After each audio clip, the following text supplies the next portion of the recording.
In this video we're gonna take a look at this Tamron 35-150 and f2-2.8 zoom lens.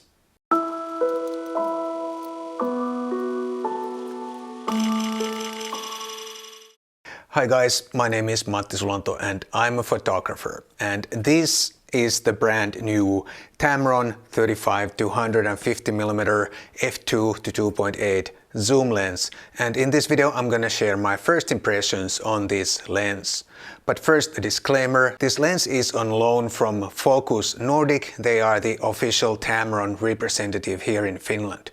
They also told me that this lens has a pre-production firmware, so keep that in mind when you watch this video. But I have to say that this seemed to work like a normal lens. I didn't see any pre-production glitches or anything with this lens. But now let's get into it and I'll share my opinion on this lens. This Tamron is available for the Sony E-mount like all other Tamron mirrorless lenses. No other mounts available, at least so far. And the range is pretty unique, from 35 semi-wide angle or moderate wide angle to 150mm telephoto. And also the maximum aperture range is quite unique, from f2-2.8. And that makes a lot of sense because there are so many lenses these days all over the place that the manufacturers sometimes have to do something to kind of separate their lens from the rest. And this lens certainly separates from the rest, at least with its pretty gigantic size and weight. There's no other way to say it. This is a big and heavy lens. This weighs in at about 1213 grams with the included hood, and the filter size is a whopping 82 millimeters. So I'm not kidding, this is a big and heavy lens, and when I was using it on my Sony a7C camera, it was not probably not the perfect combination. All the exterior materials feel like some sort of plastic or composite, but nonetheless it feels like a solid build. This lens extends a little bit when you zoom out to 150 millimeters, but there's absolutely no free play even when the lens is fully extended. You can lock the zoom at the shortest 35 millimeters. There's a switch on the side of the lens, but I did not see any kind of zoom creep, at least on this brand new lens. So I didn't find any use for the zoom lock. However, it's of course hard to tell how the lens is after several years of hard use. And this is moisture resistant design. There's a seal around the mount and some other seals also somewhere in the lens, so you should be able to use this also in hard weather conditions like rain or snow or whatever, but of course with some common sense. There are a couple of buttons and switches on the side of the lens that you can customize when you download the Tamron Lens Utility app. It's a brand new app, and this lens has a USB-C connector on the side, and that seems to be the new standard for Tamron. All new Tamron lenses seem to have this connector.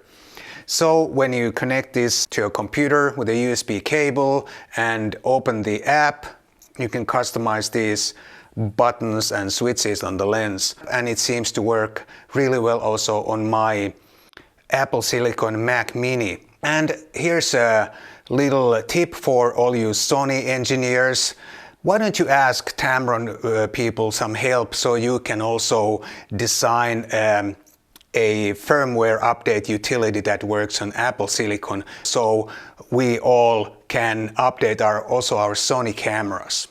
But now back to the lens. There is no image stabilizer on this lens, but I managed to get the perfectly usable pictures at the maximum 150mm focal length and 1/10 of a second exposure time on my Sony a7C, which does not have the most effective stabilizer. So I think the stabilizing is, or the lack of stabilizer is not going to be any kind of a problem, not a big problem at least. And next up is the optical performance. But before I go into that, let me remind you of our workshop in August 2022. I'll put a link down in the description. Please check it out and sign up as soon as possible.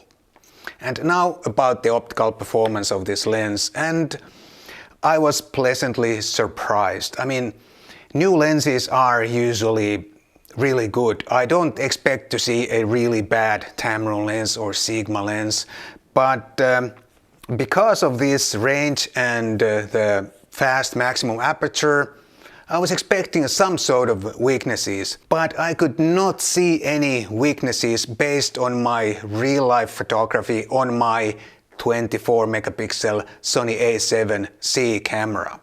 I'm sure there's going to be a lab test sooner or later, and that can reveal some weaknesses also on this lens. But based on my real-life photography, I did not see any major weaknesses. This lens is a really solid optical performer. My pictures came out really super sharp and contrasty at all focal lengths and all aperture, even wide open. I would not hesitate to use this lens even in most challenging scenarios. Very nice performance indeed regarding sharpness and contrast. There is a lens profile for this lens, at least in the latest version of Lightroom, and I used the lens profile when I processed my raw files. But I turned off the vignetting correction because that was a little bit too aggressive to my taste, and it seemed to overcorrect the vignetting. And I don't mind some vignetting. Quite the opposite. I think it's quite pleasing to see the corners a little bit darker than the mid part of the frame. And this lens does not vignette extremely. I didn't find that any kind of a problem. Without any corrections, this lens has some pincushion distortions, which may or may not be visible depending on what you shoot.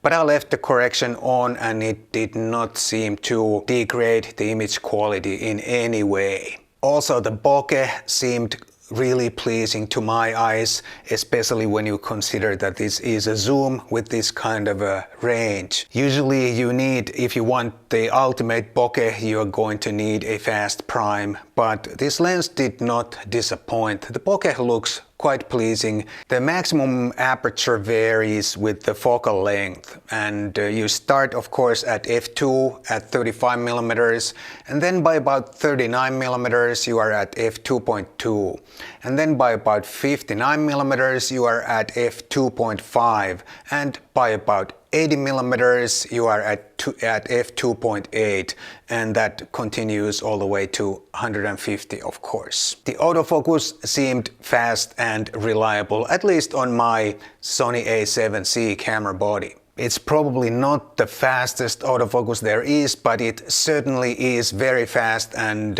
fast enough for anything I was shooting. And here is a short video test clip that I shot at around 70 millimeters wide open, and as you can see, also in this case the lens can follow my movements in front of the camera quite well. This lens was a pleasure and fun to use, and the range is really optimal for me because I hardly ever want to go wider than 35.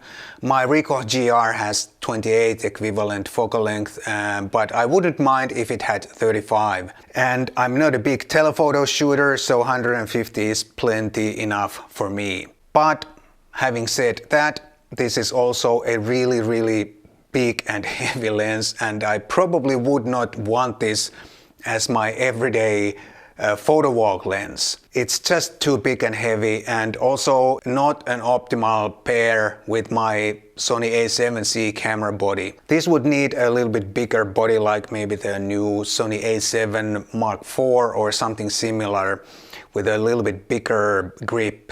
However, if you are a wedding shooter or an event shooter, this might be a really nice tool for you. Especially if you have another camera body with a super wide angle zoom lens, like from 16 to 35 or 12 to 24 millimeters. That would be a really neat setup for weddings or some events. The price for this lens seems to be around 1900 euros or US dollars. So this is not exactly a cheap lens. But if you find this zoom range attractive and also the fast maximum aperture, I think you get what you pay for, because the build quality and the optical performance both are really premium and excellent. Thank you so much for watching. I'll see you in the next video.